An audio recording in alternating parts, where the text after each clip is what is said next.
Okay, it's time to talk about motherboards. Now, I get the impression that motherboards scare a lot of people in this field. You know, people don't want to deal with them or replace them or try to fix them. Or it's a little daunting to try to diagnose a motherboard. It might seem, but what I'm going to tell you is it's pretty easy. There's 4 main symptoms that could go wrong with a motherboard, and they are: 1, the laptop won't power on; 2, components in the laptop are not working, malfunctioning; 3, the computer shuts down randomly; 4, the computer acts abnormally. Now we're going to go through these symptoms one by one. There could be more symptoms, but these are the ones that I found in my experiences. Now, number 1, computer won't power on. You got a laptop that doesn't power on. How can you tell if the motherboard is bad? Well, you just ask yourself, why else wouldn't a computer power on? Number 1, if it's on battery power, the battery's dead or the battery's bad. And number 2, the AC adapter could be bad.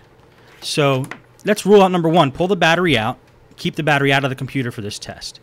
And then take your AC adapter and check the voltage with a voltmeter.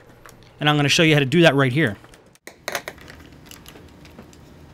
You just use a regular voltmeter. And what you want to test for is voltage. I'm going to put the meter at 20 volts. And you take the tip, the power jack tip. You hold your black, your negative on the outside of the tip. And you put the red in the hole on the inside of the tip. Be very careful not to touch the red and the black and the tips together, otherwise it'll create a short circuit. Now you can't see it probably on that video. Oh, there you can. 19 volts. Just about 19 volts. So we know the power adapter works. Now, just to make sure, you could take the power adapter and kind of bend it around a little bit and make sure that it's making a good connection. Let's see. I'm going to do that right now. Okay, I'm still getting 19 volts, and I'm moving the power adapter around a little bit, jiggling it around, making sure that there's no crimps in the wire. Okay. Even though I jiggle it around, it's still moving around at 19 volts. So we know the tip is good. A lot of times, you know, the tip will break, like right in this area here, and you won't get that 19 volts after you do that, after it's broken. So instead of just taking the whole computer apart and finding out it has a perfectly good power jack, test the power adapter first. Now, another reason a motherboard might not turn on is because it's not getting power through the power jack. The power jack might be damaged. So observe what you can from the outside and see if you can see if the power jack's loose or detached from the motherboard. And if it is, then you know you have to replace the power jack probably. But if it looks like it's secure, the only way we're going to be able to test the power jack is to get down to motherboard level and look at where the power jack is soldered onto the motherboard. And this I cover in many of the case study videos.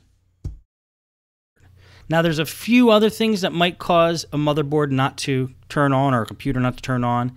It could have a bad processor, but bad processors are fairly rare.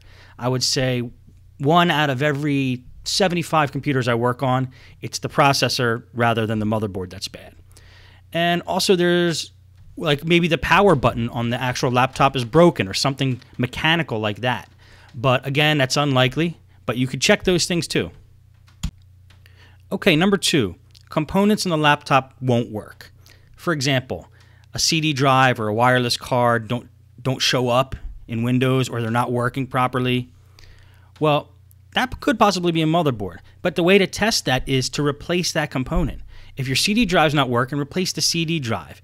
If it's still not working, maybe the CD drive controller on the motherboard is bad. I've had that happen on a couple Toshiba laptops I worked on. I bought a brand new CD drive, put them in, it's still not working, still wasn't recognized by the BIOS, and it was a bad motherboard.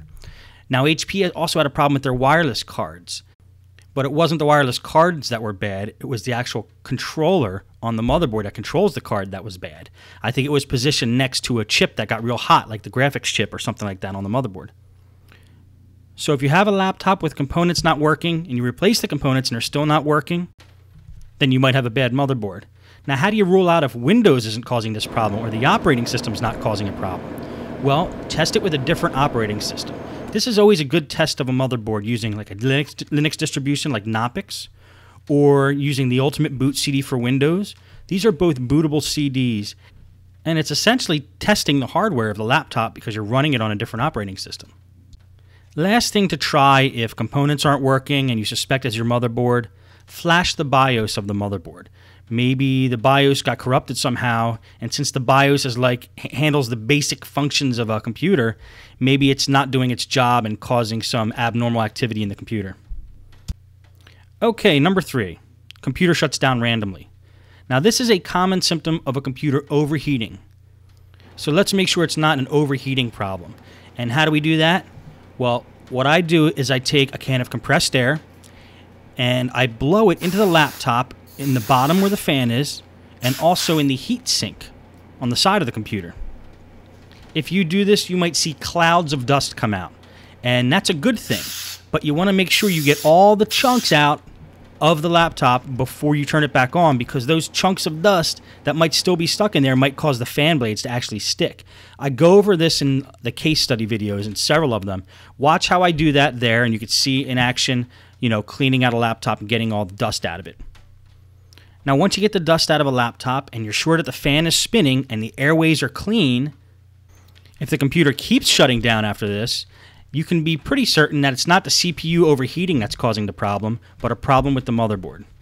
I've had systems where I opened them up, I made sure all the airways were clean, and made sure that the heatsink was making a good connection with the processor, put it all back together, and the computer still powered down. It turned out it was a bad motherboard. Okay, number 4, the computer acts abnormally. It blue screens, things aren't working the way they're supposed to, it doesn't boot up every time, it doesn't boot up at all sometimes. Now first I want to make sure it's not Windows that's causing a problem, so again, we're not going to deal too much with the software side, so do all your Windows fixes and make sure that Windows isn't causing a problem. Or, like I said before, just run Knoppix, which is a great Linux distribution, the Ultimate Boot CD for Windows, which is also great, and then you'll know Windows isn't the thing that's causing the problem. Then, if you're still having problems with the computer acting abnormally, start taking out components one by one. Take the hard drive out. You could do that if you're running it from a live Linux distribution. Take the RAM out. Replace the RAM, maybe with a stick of RAM that you know is good that you have around in the shop. Take the wireless card out. Take the CD drive out. And start taking components out one by one and get the motherboard down to basics like CPU, one stick of RAM, motherboard, and power. And hook up the screen and just make sure that it goes on. But break it down to basics so you're sure that it's not a component that's causing the problem. So once you have it all broken down to basics and you're sure Windows isn't causing a problem, then it's probably a bad motherboard. Okay, so it's a bad motherboard. Now you need to buy a motherboard. Where do I buy my motherboards? You guessed it, on eBay. I love buying on eBay because you got a great selection. You can buy from multiple sellers and you usually get the best price. Now, the way to search on eBay for a motherboard is first try to get the model number off of the motherboard itself if you can. If you have access to the motherboard, you already took the computer apart, get the model off the motherboard and do a search for that motherboard. If you're not at that point and you still need to order the motherboard, you could type in the model number of the computer you got the motherboard out of and do a search that way. Like, let's say if it's a Compaq M2000, just type, in eBay, Compaq M2000 motherboard, and do a search like that. The problem with doing a search like that, though, is, for example, HPs have like a DV6000 model, but there's actually like 100 different submodels in the DV6000 series, and some of them have different motherboards than each other. Like, say there's a DV6310 US or DV6425. So that's when you have a computer like that, it's a little dangerous to search for a motherboard just by model number of the computer alone. I've gotten burned on that many times myself, and so it's best just to pull the motherboard out and look on the motherboard and get the model off the motherboard and do a search to buy one using the model number of the motherboard. Now that leads to the next question. How do you get the motherboard out?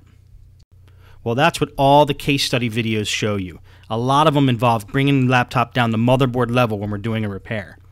But before you watch the case study videos, make sure you watch the video on how to take a laptop apart, get the basics, then watch the case study videos, and then you can attempt it yourself.